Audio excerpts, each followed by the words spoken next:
चलिए साहब, आज का टॉपिक है हमारा अभिक्षमता, यानी सिविल सेवा के लिए कौन कौन सी अभिक्षमताएं होनी चाहिए। एक सिविल सेवक अच्छा सिविल सेवक कब बन सकता है, जब उसमें सिविल सेवा से संबंधित कुछ अभिक्षमताएं मौजूद है ना। तो सबसे पहले आज हम देखेंगे कि अभिक्षमताओं का अर्थ क्या होता है, अभिक्षमताओं से आशय क्या है। ठीक है, तो अभिक्षमता से आशय ऐसी योग्यता या ऐसी क्षमता से है जो आपको किसी क्षेत्र विशेष में बेहतर कार्य निष्पादन करने में आपका सहयोग करती है, उसे कहा जाता है अभिक्षमता। ठीक है, अर्थात जैसे सामान्य शब्दों में बात करूं, अभिक्षमता मतलब किसी व्यक्ति में ऐसी जन्मजात क्षमता जो उसकी सहायता करेगी अगर वो किसी क्षेत्र विशेष में, यदि वो उस क्षेत्र विशेष में कार्य करता है तो वो अन्यों की अपेक्षा उस क्षेत्र विशेष में बेहतर कार्य निष्पादन करेगा। ठीक, थोड़ा और सामान्य शब्दों में जाते हैं, जैसे कि आपने देखा होगा कोई व्यक्ति लंबा होता है ना, उसकी हाइट ज़्यादा है, तो आप कह सकते हो कि भाई जिस व्यक्ति की हाइट ज़्यादा है, अगर ये व्यक्ति वॉलीबॉल का खेल खेलेगा तो ये अन्यों से बेहतर खेल सकता है। अब 3 साल मतलब 3 फीट के आदमी को खिलवाओ और 6 फीट के, तो आप बता सकते हैं कि 6 फीट का व्यक्ति अगर खेलेगा तो ये 3 फीट वाले से तो बेहतर कार्य निष्पादन करेगा। दूसरा, आप देखते हैं कई लोगों का गला बहुत अच्छा होता है, यानी आवाज़ बड़ी मधुर होती है, तो आप कह सकते हैं कि अगर ये व्यक्ति गायन के क्षेत्र में जाएगा तो ये अन्यों की अपेक्षा बेहतर कार्य निष्पादन कर सकता है, कहा जा सकता है। तो ये लंबा होना, गला अच्छा होना यानी आवाज मधुर होना, ये सब क्या है, व्यक्ति की अभिक्षमताएं हैं। इसीलिए कहा जाता है जो अभिक्षमता होती है वो सामान्यतः जन्मजात होती है। ये व्यक्ति को कैसे प्राप्त होती है, जन्मजात प्राप्त होती है, लेकिन इसको सीखा भी जा सकता है ना।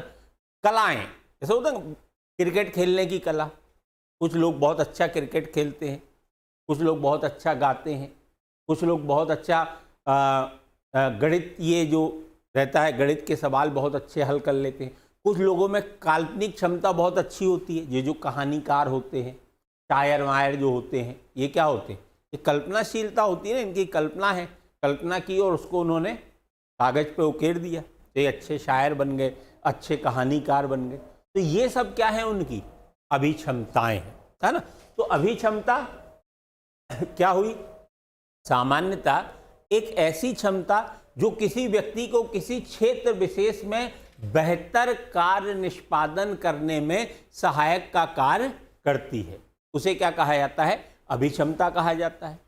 और ये जो अभिक्षमता होती है, अगर हम इसकी विशेषताओं की बात करें तो ये अभिक्षमता कैसी होती है, सामान्यतः जन्मजात होती है। हमने एक शब्द यहाँ इस्तेमाल कर लिया आगे, सामान्यतः, मतलब जरूरी नहीं है कि जन्मजात ही हो। दूसरी विशेषता, इसको सीखना भी संभव है। अगर व्यक्ति निरंतर प्रयास करेगा तो इसे सीखा भी जा सकता है। कई लोग डेली रियाज करते हैं, है ना, तो अच्छा तबला बजा लेते हैं, अच्छा गा लेते हैं, अच्छा नृत्य कर लेते हैं, तो उसके लिए प्रैक्टिस करते हैं, मतलब प्रैक्टिस करके इसको क्या किया जा सकता है, सीखा भी जा सकता है। तीसरी, ये विशेषताओं का समूह है। अभिक्षमता अपने आप में एक विशेषता तो है ही, ये विशेषताओं का समूह भी है। कैसे कि आप बता सकते हैं कि यार अगर ये व्यक्ति ये कार्य बहुत अच्छा करता है, मतलब गाता अच्छा है, तो ये अन्यों की अपेक्षा सुरीला गाएगा, अन्यों की अपेक्षा इसको सुर की समझने की क्षमता ज़्यादा होगी, ये सुर को अच्छे से पकड़ लेगा। तो ये जो अभिक्षमता होती है अपने आप में विशेषता तो है ही, ये विशेषताओं का क्या है, समूह भी है। ठीक है, नेक्स्ट, भविष्यवाणी करने में सहायक है। जो अभिक्षमता है ये व्यक्ति की भविष्यवाणी करने में सहायक है। आप भविष्यवाणी कर सकते हैं कि भाई अगर ये व्यक्ति में ये योग्यता है तो ये क्षेत्र विशेष में क्या करेगा, बेहतर कार्य निष्पादन करेगा। तो अभिक्षमता भविष्यवाणी करने में भी किसका कार्य करती है, सहायक का कार्य करती है। पर कई बार हम लोग भूलवश अभिक्षमता और अभिरुचि को एक ही मान लेते हैं, दोनों क्या है, अलग अलग है। देखिए, अभिक्षमता और अभिरुचि दोनों अलग अलग है। अभिक्षमता यानी आपकी कोई क्षमता जो आपको किसी क्षेत्र विशेष में कार्य करने में क्या करे, सहायता पहुंचाए। ठीक है। अभिरुचि का अर्थ होता है कि जब आपके पास खाली समय है, उस खाली समय में उपलब्ध विकल्पों में से आप जिस विकल्प का चयन करते हैं वो आपकी क्या है, अभिरुचि है। जैसे खाली समय है, अब कई लोग खाली समय का उपयोग, मान लीजिए आपके पास 2-3 ऑप्शन है कि साहब या तो पुस्तक पढ़ ली जाए यानी पढ़ाई कर ली जाए, या फिर चल के मूवी देख आते हैं, दूसरा ये ऑप्शन है। तीसरा या तो फिर दोस्तों के साथ बतिया लेते हैं, या चौथा ऑप्शन कि अकेले बैठ के कुछ गुनगुना लेते हैं। अब ये 4 चीज़ों में से आप जो भी एक चयन करते हैं वो आपकी क्या है, अभिरुचि है। कि भाई खाली समय में आपको जब वक्त मिला आपकी पढ़ाई से या आपके काम से, तो उस खाली समय में आप जो करना पसंद करते हैं, जो आपके दिमाग को आराम देता है, जो आपको सहज महसूस कराता है, जो आपके तनाव को दूर करने में आपकी सहायता करता है, वो आपकी क्या है, अभिरुचि है ना। और ये जरूरी नहीं है कि आपकी जिस क्षेत्र विशेष में अभिरुचि हो आप उस क्षेत्र विशेष में बेहतर कार्य निष्पादन कर सके, ये जरूरी नहीं है। ठीक है। गाना गाना मुझे बहुत अच्छा लगता है, ये मेरी अभिरुचि है, लेकिन मेरा गला बहुत खराब है, लिटरली खराब है, मतलब समझाने के लिए नहीं बोल रहा हूँ, सही में बोल रहा हूँ, लेकिन गाना गाना अच्छा लगता है। अब मुझमें उस चीज की अभिरुचि तो है पर अभिक्षमता नहीं है, तो दोनों चीजें क्या हो गई, अलग अलग हो गई। हो सकता है आपके अंदर किसी चीज की अभिक्षमता हो पर उसके संबंध में अभिरुचि ना हो, लेकिन कोई व्यक्ति बेहतर कार्य निष्पादन जब कर पाता है जब उस व्यक्ति में उस कार्य को करने की अभिक्षमता भी हो और अभिरुचि भी हो, दोनों। देखिए जैसे हम एक चार्ट के माध्यम से बताते हैं, अगर किसी व्यक्ति में किसी कार्य को करने की अभिक्षमता तो है मगर अभिरुचि नहीं है, तो जो कार्य निष्पादन होगा वो कैसा होगा, सामान्य होगा, क्योंकि अभिक्षमता है पर वो रुचि से कार्य नहीं कर रहा है। तो जो कार्य निष्पादन का स्तर है वो कैसा रहेगा, सामान्य रहेगा, मतलब ज्यादा खराब भी नहीं रहेगा, है ना। अब अगर किसी व्यक्ति में अभिक्षमता नहीं है पर अभिरुचि है तो वो काम करेगा तो कैसा रहेगा, खराब रहेगा, है ना। भाई नहीं है, गला खराब है फिर भी लता मंगेशकर बनना है तो फिर संभव नहीं है। क्रिकेट आता नहीं है फिर भी सचिन तेंदुलकर बनना है। क्रिकेट आता नहीं हो, क्रिकेट का टूर्नामेंट का आयोजन करवा लें तो सोचे साहब हम तो सचिन जैसा करेंगे, है ना। रुचि है तो कैसा रहेगा, खराब रहेगा। लेकिन किसी व्यक्ति में ना तो अभिक्षमता है और ना ही अभिरुचि, दोनों ही नहीं है। कई लोग रहते हैं ना, नहीं है साहब अब दोनों ही नहीं, क्या कर लोगे, इस टाइप के रहते हैं।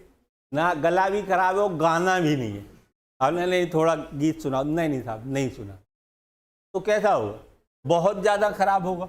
अगर आप उससे ज़बरदस्ती बंदूक की नोक पे करवाएंगे कि नहीं करना तो पड़ेगा, है ना, वो कह रहे नहीं साहब गला खराब है, आप कह रहे उससे फर्क नहीं पड़ता, वो कह रहे नहीं रुचि भी नहीं, आप कह रहे फर्क ही नहीं पड़ता, करना तेरे को पड़ेगा, गाना तो आज सुनाना पड़ेगा, क्या निष्कर्ष निकलेगा, बहुत खराब गाएगा। वो अमिताभ बच्चन और गोविंदा की फिल्म है, अबे तू अपने आप को क्या मुगले आजम हो, हमको अनारकली समझा, वही वाली कहानी हो जाएगी, है ना। लेकिन अगर किसी व्यक्ति में अभिक्षमता भी है और अभिरुचि भी है तब उसके कार्य करने का जो स्तर है वो कैसा रहेगा, बहुत बेहतर रहेगा, यानी अन्यों से बहुत बेहतर तरीके से वो उस कार्य को संपन्न कर पाएगा। तो अभिक्षमता और अभिरुचि दोनों क्या हो जाती हैं, अलग अलग। सामान्यतः हम भूलवश दोनों को क्या मान लेते हैं, एक मान लेते हैं, जबकि दोनों क्या हैं, अलग अलग है। यहां तक बात क्लियर है। चलिए अब देखें तो साहब अभिक्षमता परीक्षण, यानी अभिक्षमता को मापने के कुछ तरीके भी हैं, अभिक्षमता का परीक्षण करने की कुछ विधियां हैं। मनोविज्ञान के अंतर्गत इसमें सामान्यतः 3 विधियों का प्रयोग किया जाता है।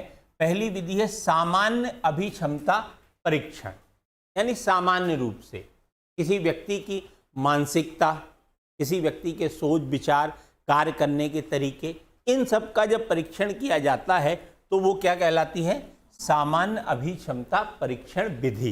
यानी सामान्य रूप से जब हम किसी व्यक्ति की अभिक्षमता का परीक्षण करते हैं। जैसे हमने कह दिया, टेस्ट दे दिया कि साहब टेस्ट दिया है, निबंध लेखन कीजिए। अब हम देखना चाहते हैं लेखन के क्षेत्र में किसकी रुचि किस प्रकार की है, तो ये किस प्रकार का हो गया, सामान्य अभिक्षमता परीक्षण। दूसरी जो विधि है भेदक अभिक्षमता परीक्षण। भेदक मतलब डिफरेंट, अलग अलग क्षेत्रों। जब हम अलग अलग क्षेत्रों में लोगों की अभिरुचि का परीक्षण करते हैं तो उसे कहा जाता है भेदक अभिक्षमता परीक्षण। संगीत के क्षेत्र में कैसी है, क्रिकेट के क्षेत्र में कैसी है, गायन के क्षेत्र में कैसी है ना, अलग अलग प्रकार के हम टेस्ट लें। मान लीजिए इतने लोग बैठे हैं और हमको यहाँ पर लोगों की अभिक्षमता का परीक्षण करना है। अब यहाँ अलग अलग लोगों में अलग अलग अभिक्षमताएं होंगी, तो हमने अलग अलग प्रकार के टेस्ट करवाए। ठीक है, क्रिकेट भी खिलवाया है ना, क्रिकेट भी खिलवाया, वॉलीबॉल भी खिलवाया, गायन प्रतियोगिता भी रखी, निबंध प्रतियोगिता भी रखी। स्कूलों में होते हैं, आपने देखे ना, स्कूलों में अलग अलग होते हैं जो गेम्स के समय होते हैं। वो सब क्या कर रहे हैं, वो वहाँ पर आपकी अभिक्षमता परीक्षण होता है। जो कल्चरल इवेंट्स होते हैं ना, सांस्कृतिक उत्सव प्रत्येक स्कूल में होते हैं, 15-20 दिन चलते हैं, बड़ा खुशी का समय रहता है वो सभी लोगों को कि बस अब ये सबसे सही समय है। अब उस समय को हम मजाक में उड़ा देते हैं, लेकिन वो हमारे जीवन का सबसे महत्वपूर्ण समय होता है कि उस समय हमारी अभिक्षमता का क्या होता है, परीक्षण होता है। अगर जो व्यक्ति उस समय अपनी अभिक्षमता पहचान ले, आप सोचिए स्कूल टाइम में ही अगर आपको ये पता चल जाए कि आपको किस क्षेत्र विशेष में जाना है तो आप कितना बेहतर तरीके से जा पाते हैं। 99% लोग तो पीएससी करने जब आते हैं या यूपीएससी करने जब आते हैं, जब वो कहीं कुछ नहीं कर पाते। अब ग्रेजुएशन हो गया, अब क्या करें, चल पीएससी कर लेते हैं, मजाक बना रखा। मतलब इसीलिए सिलेक्शन नहीं हो पाता, फिर 5-5 साल 8-8 साल भटकते रहते हैं। पहले से गोल सेट ही नहीं ना, ये गोल सेट कब हो जाना था, ये आपका स्कूली समय में ही हो जाना था। जब ये भेदक अभिक्षमता परीक्षण हो रहा था उसी समय आपको पता चल जाना चाहिए था कि यार आपको किस क्षेत्र विशेष में जाना है, किस क्षेत्र विशेष से संबंधित अभिक्षमता आपके पास है। स्कूल में तो आपने क्लासेस गोल की और यहाँ पर पैसा दे दे के बैठे हो, यहाँ पर 1-1 लाख 1.5-1.5 लाख दे के बैठे हो, 6-6 घंटे बैठे रहते हो और जाने के बाद भी लाइब्रेरी में बैठे रहते हो। यानी ये आपकी अभिक्षमता है, पर ये आपने स्कूल लाइफ में नहीं समझ पाई। अब आके आपको समझ में आया नहीं यार, मैं डिवोटेड होकर मेहनत कर सकता हूँ, मैं 12-15 घंटे पढ़ सकता हूँ, मेरे में सिटिंग कैपेसिटी है। ये सिटिंग कैपेसिटी होना ये आपकी अभिक्षमता है। हर व्यक्ति इतने समय बैठ के पढ़ाई नहीं कर सकता। तो अगर आपकी अभिक्षमता का परीक्षण स्कूल के समय में ही हो जाए तो मुझे लगता है व्यक्ति बेहतर तरीके से चीजें कर सकता है ना। तो भेदक अभिक्षमता परीक्षण में क्या किया जाता है, अलग अलग प्रकार के टेस्ट करा के अलग अलग अभिक्षमता परीक्षण का कार्य किया जाता है। यहां तक बात क्लियर। तीसरा जो परीक्षण की विधि है वो है विशिष्ट अभिक्षमता परीक्षण। अब विशिष्ट अभिक्षमता परीक्षण जैसे कि नाम से ही स्पष्ट है, किसी क्षेत्र विशेष में यानी किसी विशिष्ट क्षेत्र में आपकी अभिक्षमता का परीक्षण करना। जैसे चिकित्सा के क्षेत्र में, शिक्षा के क्षेत्र में यानी शिक्षण के क्षेत्र में। तो जब किसी क्षेत्र विशेष की यानी क्षेत्र विशिष्ट की जब अभिक्षमता परीक्षण का कार्य किया जाता है तो उसे कहा जाता है विशिष्ट अभिक्षमता परीक्षण, है ना। इनकी अच्छा इन सब की कुछ अलग अलग विधियां भी हैं, वो भी हम आपको लिखवाएंगे, है ना। लेकिन हमारे लिए केवल इन तीनों को जानना जरूरी है कि ये होते क्या है, किस प्रकार से इनसे अभिक्षमता परीक्षण किया जाता है। यहां तक बात क्लियर है। चलिए अब आ जाते हैं मेन मुद्दे पे कि साहब सिविल सेवा के लिए कौन कौन सी अभिक्षमताएं एक सिविल सेवक में होनी चाहिए। और यही इसको ही दूसरे शब्दों में कह दिया जाता है सिविल सेवा के लिए आधारभूत योग्यताएं। आप अपना सिलेबस खोल के देखेंगे तो उसमें लिखेगा अभिक्षमता एवं सिविल सेवा के लिए आधारभूत योग्यताएं। मतलब एक व्यक्ति जिसको सिविल सेवक बनना है वो सिविल सेवक के लिए आपके अंदर कौन कौन सी आधारभूत योग्यताएं होनी चाहिए। ठीक है, तो कौन कौन सी होनी चाहिए साहब। सबसे पहली समानुभूति। आपके अंदर समानुभूति का भाव होना चाहिए। अगर कोई व्यक्ति कष्ट में है, पीड़ा में है, तो वो व्यक्ति उस समय किस प्रकार का कष्ट महसूस कर रहा है, किस प्रकार की पीड़ा महसूस कर रहा है, तो उसके समान आपकी मनोवृत्ति, उसे क्या कहा जाता है, समानुभूति। यानी जैसी अनुभूति वो कर रहा है वैसी ही अनुभूति आपको होना। इन सबको हम लोग डिटेल में पढ़ेंगे, है ना। इसके बाद हमारे सिलेबस में अलग अलग हैं, समानुभूति, जवाबदेहिता, ये सारी चीज़ें अलग अलग। यहाँ मैं बिल्कुल शॉर्ट में आपको बताऊंगा, है ना, कि सिविल सेवा के लिए आधारभूत योग्यताएं हैं तो कौन सी। पहली, समानुभूति। भाई एक सिविल सेवक में समानुभूति का भाव होना चाहिए, क्योंकि सिविल सेवक गरीब और वंचित लोगों के कल्याण के लिए कार्य करता है। जब उसमें समानुभूति का भाव होगा तो वो लोगों की समस्याओं का निपटान करने के लिए बेहतर तरीके से कार्य कर पाएगा। क्लियर है बात। दूसरी कौन सी अभिक्षमता या आधारभूत योग्यता है, तो जवाबदेहिता।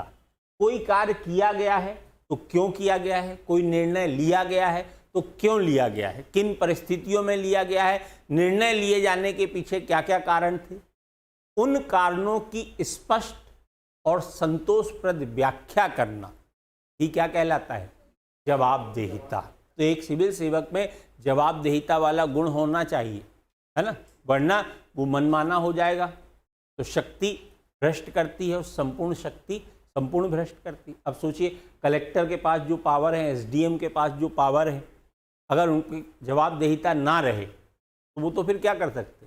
कलेक्टर तो पूरे जिले की जितने भी भूमि है वो रजिस्ट्री अपने नाम करवा ले, कौन रोकेगा। अगर जवाबदेहिता ना रहे तो जितनी सरकारी भूमि पड़ी है, कलेक्टर साहब कहें चलो ये सब मेरे ही नाम कर दो, क्योंकि जवाबदेहिता नहीं। अभी जवाबदेहिता है तो फिर इस प्रकार के कार्य नहीं हो पाते। तो सिविल सेवक में जवाबदेहिता का गुण भी आवश्यक रूप से होना चाहिए। तीसरा गुण, वस्तुनिष्ठता। वस्तुनिष्ठता का अर्थ है कि आपके दिमाग में जो भी मूल्य मानक हैं उनसे तटस्थ रहते हुए जो चीज जैसी है उसी के आधार पर निर्णय करना। यानी आपके दिमाग में जो भी पूर्वाग्रह हैं, आपके दिमाग में जो भी आपके मूल्य मानक हैं, आप किसको अच्छा मानते हैं, किसको बुरा मानते हैं, इन सब से तटस्थ रहकर जो चीज जैसी है, यानी वस्तु स्थिति के आधार पर निर्णय करना, उसे क्या कहा जाता है, वस्तुनिष्ठता। अगर कहा गया है साहब ये कौन सा कलर है, काला है मतलब काला है, अब वो नहीं, मुझे ऐसा लग रहा है पहले ये पीला होगा फिर अब हल्का तो काला, ये सब नहीं। जो चीज जैसी है उसको उसी रूप में प्रस्तुत करना, वो क्या कहलाता है, वस्तुनिष्ठता का गुण कहलाता है। अगला है निष्पक्षता। ये भी एक सिविल सेवक में होना बहुत जरूरी है। यानी बिना किसी पक्ष में रहे, आप जिसे पसंद करते हैं उसे फायदा ना पहुंचाएं और जिसे आप ना पसंद करते हैं उसे नुकसान ना पहुंचाएं। यानी तटस्थ रहकर निर्णय लेना। निर्णय लेते समय आपके दिमाग में जो भी चीजें हैं उनसे तटस्थ होकर निर्णय लेना, वो क्या कहलाता है, निष्पक्षता। तो ऐसे कई गुण हैं, आगे हम देखेंगे, है ना। संवेदना, करुणा, ठीक है, समानुभूति, ठीक, विभिन्न प्रकार के आधारभूत योग्यताएं हैं जो कि एक सिविल सेवक में होना बहुत आवश्यक है। इन्हीं आधारभूत योग्यताओं को ही क्या कहा जाता है, सिविल सेवा के लिए अभिक्षमताएं कहा जाता है। अगर कोई सिविल सेवक इन अभिक्षमताओं से युक्त होकर कार्य करेगा तो आप कह सकते हैं कि ऐसा सिविल सेवक अन्यों से बेहतर कार्य करेगा। और जब आपका साक्षात्कार होता है ना, चाहे यूपीएससी का हो चाहे पीएससी का हो, तो साक्षात्कार के समय आपकी इन अभिक्षमताओं का ही परीक्षण किया जाता है, क्योंकि ज्ञान का परीक्षण तो प्रारंभिक परीक्षा और मुख्य परीक्षा में हो जाता है। तो जो साक्षात्कार का आयोजन किया जाता है उसमें केवल और केवल आपकी इन अभिक्षमताओं का परीक्षण किया जाता है कि आपके अंदर एक सिविल सेवक बनने की अभिक्षमताएं हैं या नहीं है। इसीलिए कई बार आप देखिएगा ऐसे बहुत लोग हैं जिन्हें मुख्य परीक्षा में बहुत अच्छे नंबर आते हैं लेकिन इंटरव्यू में बहुत कम आते हैं। ऐसे बहुत लोग हैं जिन्हें मुख्य परीक्षा में कम नंबर हैं पर इंटरव्यू में बहुत अच्छे नंबर हैं, तो इंटरव्यू के नंबर के सहारे वो टॉप मार जाते हैं। कारण क्या होता है कि कोई व्यक्ति में ज्ञान बहुत है, ये जरूरी नहीं कि उसके अंदर ये सब अभिक्षमताएं भी हों। और हो सकता है किसी व्यक्ति में ज्ञान थोड़ा कम है और उसमें अभिक्षमताएं सारी हो। इसीलिए साक्षात्कार में जो नंबरों का वेरिएशन हम देखते हैं उसके पीछे मुख्यतः कारण यही काम करता है। अगर आप में अभिक्षमताएं हैं तो आपको इंटरव्यू में बहुत अच्छे नंबर, नहीं है तो क्योंकि ज्ञान का परीक्षण तो होता नहीं, ज्ञान है तभी तो आप इंटरव्यू में पहुंच पाए। फिर प्रदेश का और देश का सबसे बड़े एग्जाम के आप साक्षात्कार में बैठ रहे हैं, यानी आप में नॉलेज तो पूरा है और जो बाकी लोग भी आपके साथ इंटरव्यू देने जा रहे हैं उनमें भी नॉलेज पूरा है। तो अब अंतर किस चीज से होगा?